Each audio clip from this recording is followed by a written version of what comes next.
Hello, can you hear me? I I have to unmute to say yes.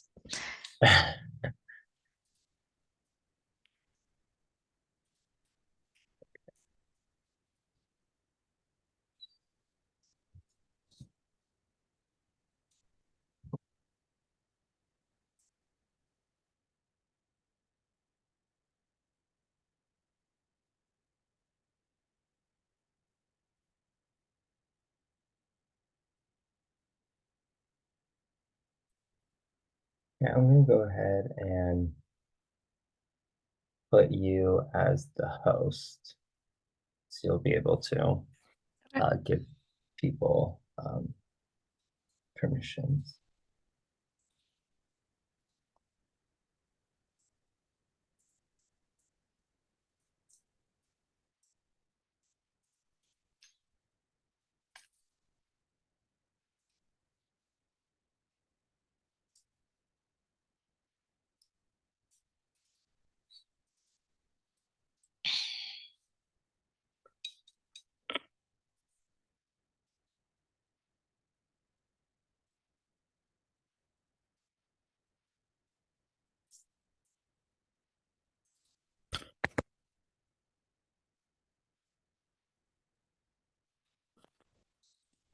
Ben, your name says David. You might want to change your name. I tried when I logged on and it didn't accept it. There we go.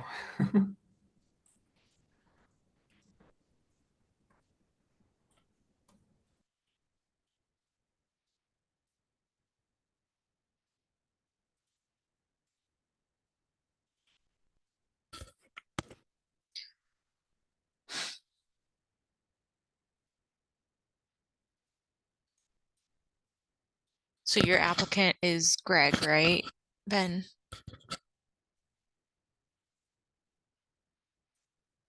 Yes, Okay. Greg.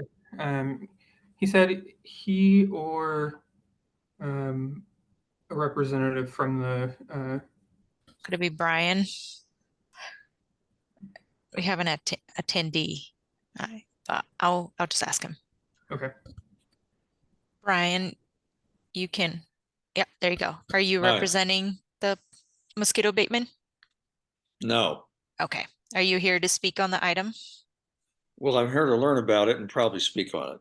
Okay. All right. So I'm going to put you back on the attendees list. And when it's time for the public hearing, I will let you know. Okay. Okay, thanks. Uh-huh.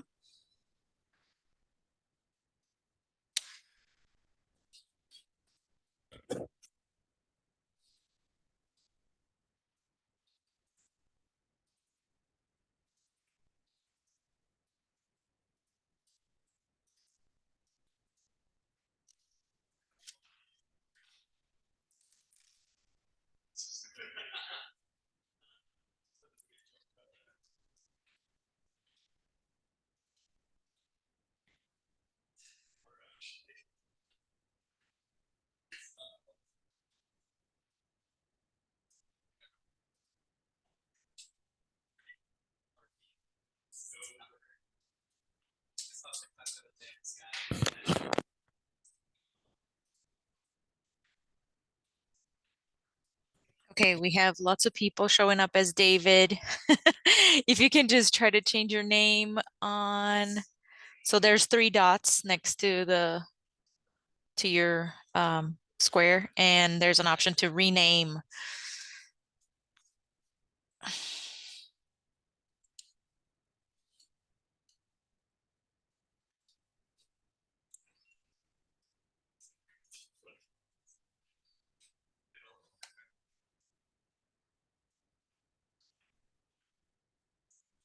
Thank you, Greg.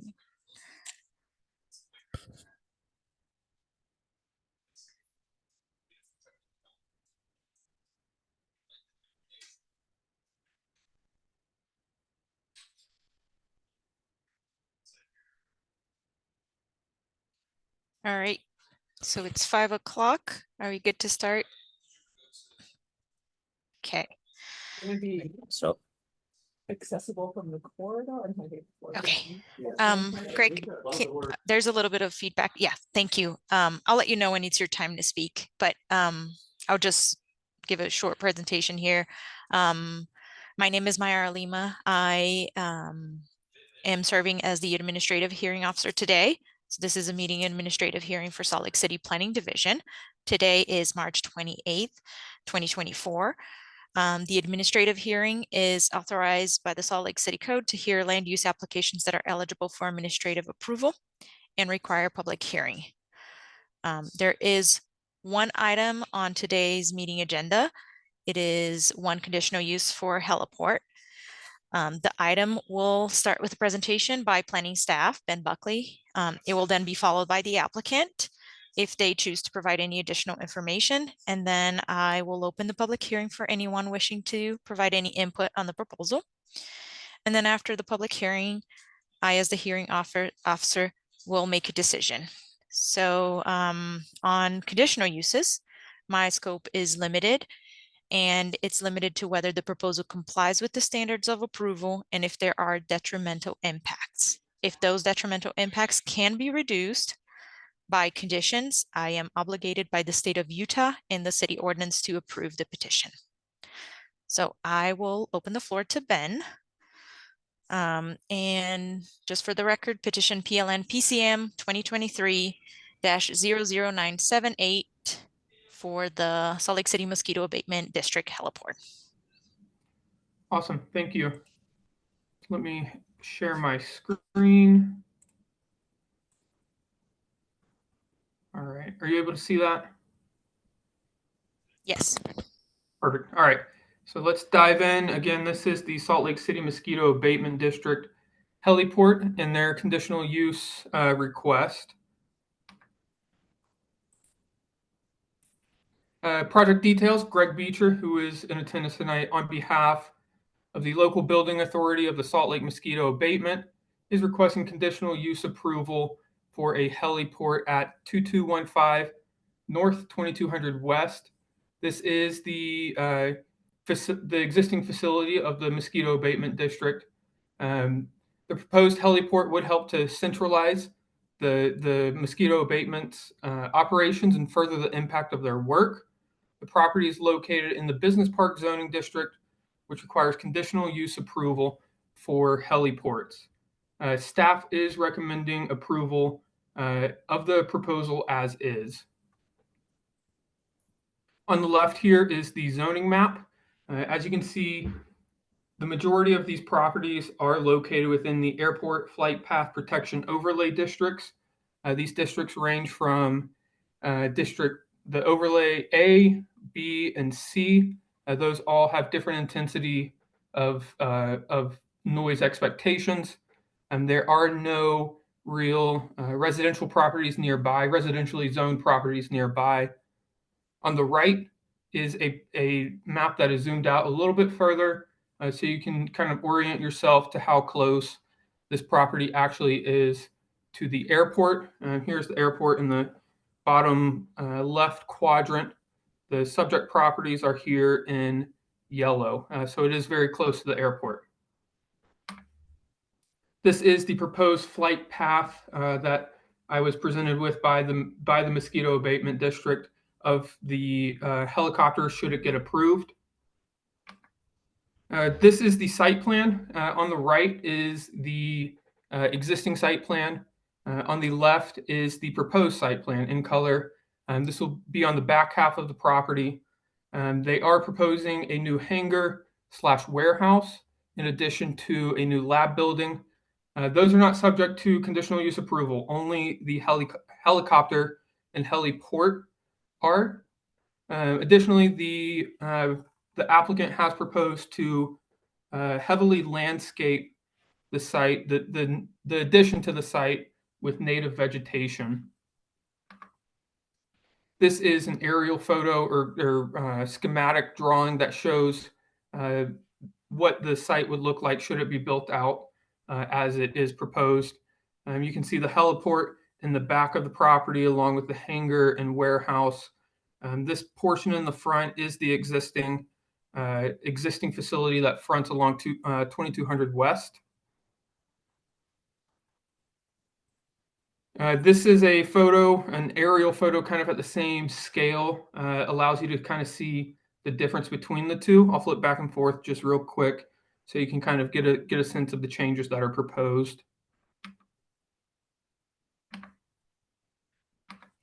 Across 2200 West and kind of up this way towards the airport, it is a very industrial or light industrial area, and it is developing that way. The top photo here is directly across from the facility, and it is a pretty large warehouse. 2200 West is continuing to develop this way. On the bottom is the SLC MAD facility as it currently exists.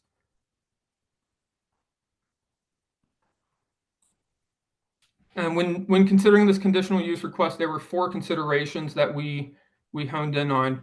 The first one is compatibility with city plans. Second, neighborhood impact and compatibility. Third, zoning compliance.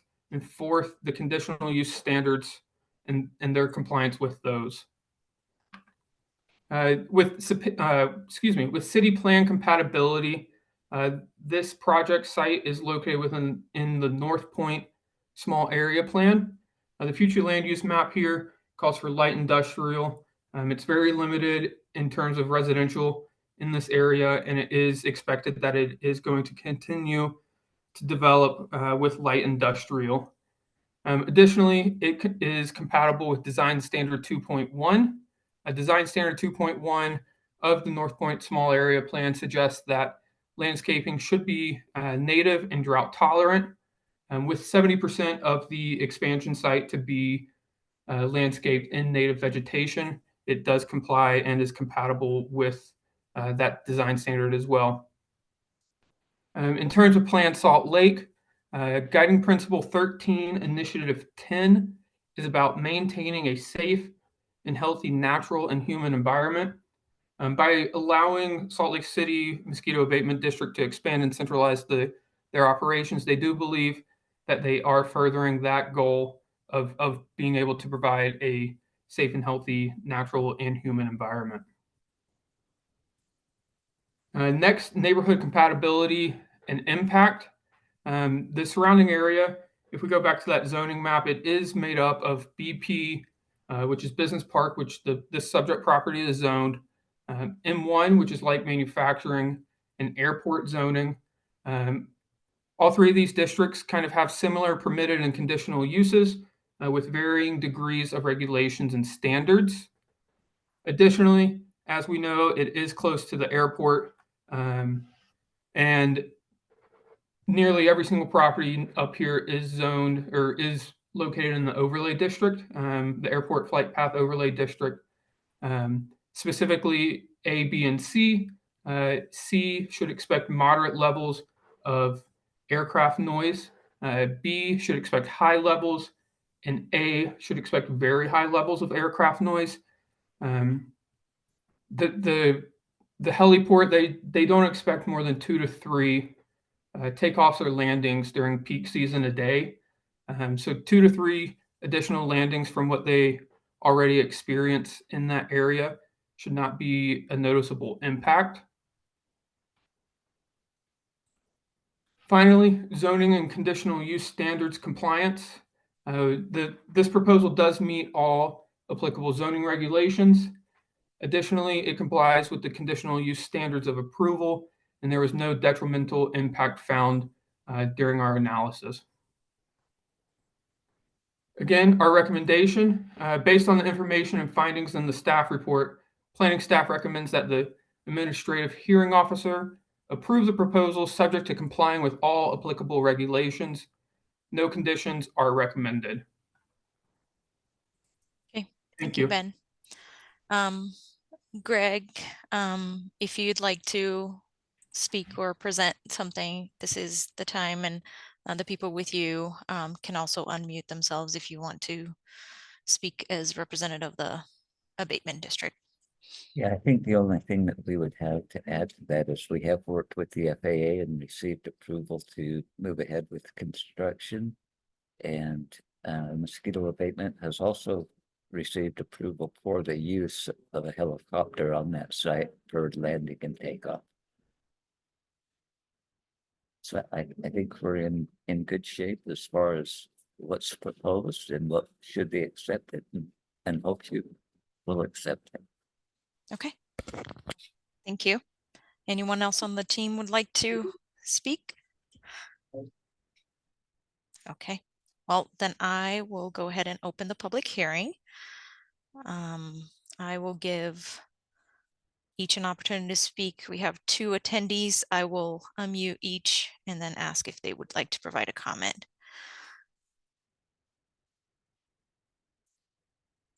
Okay, let's see. Brian, I think you can unmute. Okay, would you like to speak? Oh, actually, if you'd like to speak on the item, can you just state your name for the record and your comment? Yeah, my name is Brian Minch. On behalf of Utah Physicians for a Healthy Environment, we have concerns about this proposal. One is that there doesn't seem to be any real consideration of the noise issue. The mention has been made that there will only be 2 to 3 flights per day, and it's already in an area that's very noisy. But noise pollution, or the health consequences of noise pollution, cannot be obscured in that kind of a way. The decibel level of an oncoming or a bypassing train is around 117, which is about 4 times what you'd have in a peaceful, quiet room. The decibel level of a helicopter like this nearby is certainly that of a passing train, but because decibel level impacts are logarithmic, the difference between a peaceful room and the noise of an oncoming train or a helicopter is not like, say, 4 times, it's like 500 times. And so the impact of the noise involved is not something to dismiss, it's something to definitely consider. And noise pollution is the second most important environmental cause of various poor health outcomes after air pollution. So that's one consideration. Another consideration is the city states that its guiding principle 13 should maintain a safe and healthy and natural human environment. Well, the primary reason, as far as we can tell, for the use of this helicopter is spraying pesticides. At the very least, it should be acknowledged by those involved that that is highly controversial. The primary reason for spraying pesticides in 2 different forms, one, organophosphates from aircraft like helicopters, and 2, pyrethroids from backpacks and ATVs and trucks, is to prevent West Nile virus. Well, last year in 2023 was a fairly typical year. There were a total of 7 cases of West Nile virus throughout the entire state, 4 of them neuroinvasive. There were no deaths. Now it varies a little bit from year to year, but that's about the extent of the problem. So the main, quote, health benefit of spraying all these pesticides throughout a massive area that drifts all over the Salt Lake Valley eventually is to prevent West Nile virus. Well, these pesticides have been proven over and over again to be neurotoxic, to be carcinogenic, to be reproductive toxins. And so is there really much of a health benefit in exposing literally millions of people to a little bit of toxin in the could only be described as a vain attempt to prevent a significant bad outcome from a neuroinvasive case of West Nile virus? The bottom line here is, and I don't expect the Planning Commission to be able to sort this out, what are the offsets of the supposed benefits of what SlickMed is doing with mosquito abatement pesticide spraying. But my point is, this is what they're doing is controversial at best, and really shouldn't be just swept under the rug as maintaining a safe and healthy natural human environment. So for those 2 reasons, I think it's premature for the Planning Commission to approve this. and I would recommend that they not. Thank you, Brian. I'm gonna move to Ari. Good afternoon. Can you hear me? Yes. Hi, Dr. Munch. I just wanted to respond to your comments because I think there may be a misunderstanding with the purpose of this helicopter. You have been really pushing us to increase our larvicide applications, and I just want you to fully understand that the main purpose of this helicopter at this point is to increase our BTI larvicide applications. As of now, we have no plans whatsoever to utilize this aircraft for any adulticide applications, which utilize those organophosphates. So I just wanted to make sure that we're in complete understanding with the purpose of these helicopter and the applications.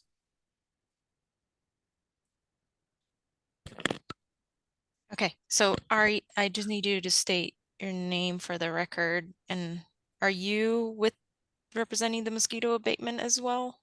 I'm sorry, I failed to do that. This is Ari Faraji, Executive Director for the Salt Lake City Mosquito Abatement District. Okay, all right, thank you. Can I- I meant to unmute. No, so this is not a public forum. We got the public comment. I'm gonna mute the attendees.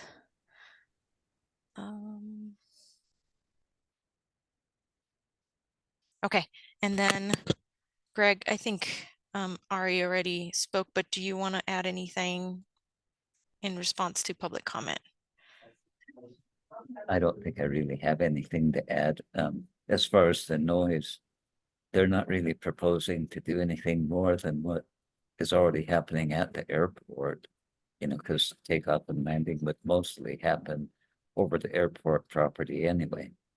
But Ari was able to speak better to what's happening with the pesticides. Okay. Is there, just for clarification and for the record, is the chemical used the same that, you know, is approved by the county, the city, or whatever the state, the government entity that has regulatory rights over that? And Ari, I can move you to the panelist. Give me 1 second. There you go. So if you want to speak, you can go ahead and answer that.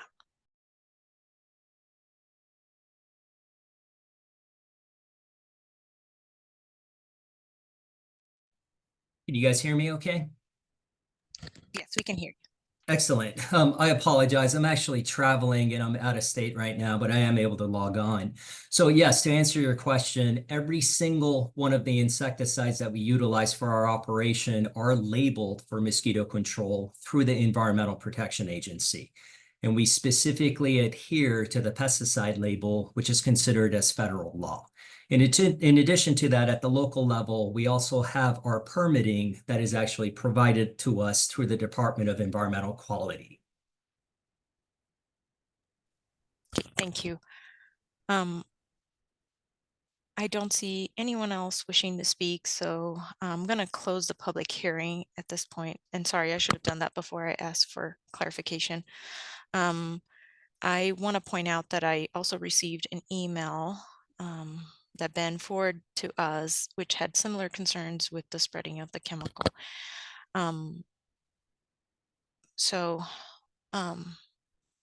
Understanding that this follows regulations, what I am going to do is provide a condition that you show to Ben that, you know, the whatever product you're using is as part of your operations is permitted by the appropriate authorities.